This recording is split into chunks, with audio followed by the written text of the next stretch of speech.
हाँ जी मेरे प्यारे प्यारे दोस्तों, कैसे हैं आप सब। और उम्मीद करता हूं भाई कि बिल्कुल अच्छे होंगे, बिल्कुल बिंदास होंगे। जहां पर भी होंगे आप लोग बिल्कुल स्वस्थ होंगे, मस्त होंगे। और समय निकाल करके भाई लोगों आप लोग स्पोर्ट्स टॉक भी जरूर देख रहे होंगे। भारत और दक्षिण अफ्रीका के बीच में अब परसों से यानी कि एक दिन का इंतजार है, उसके बाद टेस्ट मैच की शुरुआत हो जाएगी।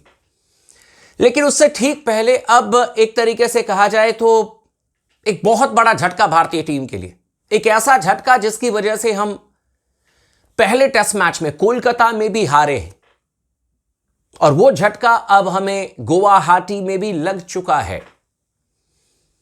चर्चा कर रहे हैं हम भारतीय टीम के कप्तान शुभमन गिल की। खबर आ रही है कि वो दूसरे टेस्ट मैच से बाहर हैं और इसीलिए स्पोर्ट्स टॉक ने बार बार ये बात कही थी कि जब शुभमन गिल को दूसरे टेस्ट मैच में खेलना ही नहीं है तो गुवाहाटी क्यों भेजा गया शुभमन गिल को। उनको आप आराम दे देते।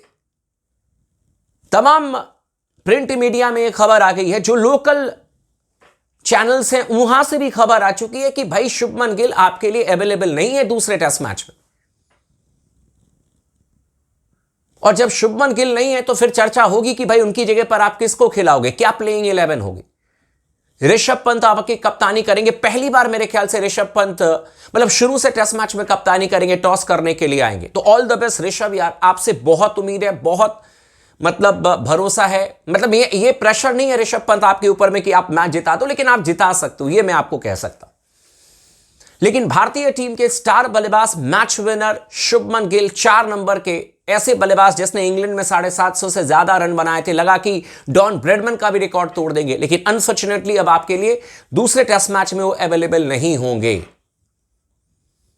और प्लेइंग 11 में कहीं ना कहीं अब आपको ट्विस्ट करना पड़ेगा, क्योंकि आपको याद होगा कि पिछले मैच में हम 9 ही बैट्समैन मतलब 10 ही प्लेयर के साथ में खेले थे सेकेंड इनिंग में। एक प्लेयर जो है आप शॉट गए थे, शुभमन गिल बैटिंग करने के लिए नहीं आए थे। तो आपके पास में साई सुदर्शन भी हैं, आपके पास में देवदत्त पडिक्कल भी हैं। मेरे चॉइस ऋतुराज गायकवाड़ थे, जिनके बारे में चर्चा हुई नहीं अभी। परसों से टेस्ट मैच है तो ऋतुराज गायकवाड़, कल तक तो मैच खेल रहे थे।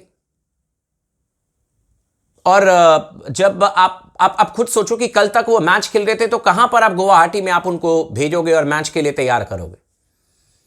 इसका मतलब यह है कि आपने तय कर लिया कि साई सुदर्शन या देवदत्त पडिक्कल में से किसी को हम 4 नंबर खिलाएंगे। मेरे ख्याल से साई सुदर्शन को आप 4 नंबर पर मौका दोगे। लेकिन ये टीम इंडिया के लिए इस पर ध्यान देने की जरूरत थी। मैं अभी भी समझ नहीं पा रहा हूं कि आपने क्यों शुभमन गिल को गुवाहाटी ट्रेवल कराया यार। जब पता ही था कि नहीं खेलने वाले हैं, चांसेस नहीं है, अभ्यास नहीं कर रहे हैं शुभमन गिल, तो वो रेस्ट कर लेते, उनको आप रेस्ट दे देते। वैसे भी तो कंटिन्यूअसली मैचेस खेल रहे हैं। वो एशिया कप खेले, उससे पहले इंग्लैंड गए थे। इंग्लैंड चलो ठीक है, इंग्लैंड के बाद 1 महीने का गैप था, लेकिन एशिया कप गए। एशिया कप के कुछ ही दिनों के बाद में, 2-3 दिनों के बाद में 29 तारीख को हम एशिया कप जीते हैं।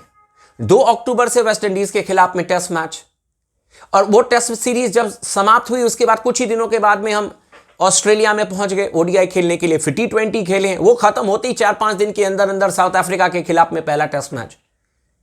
तो भाई किसी को भी रेस्ट लेना चाहिए।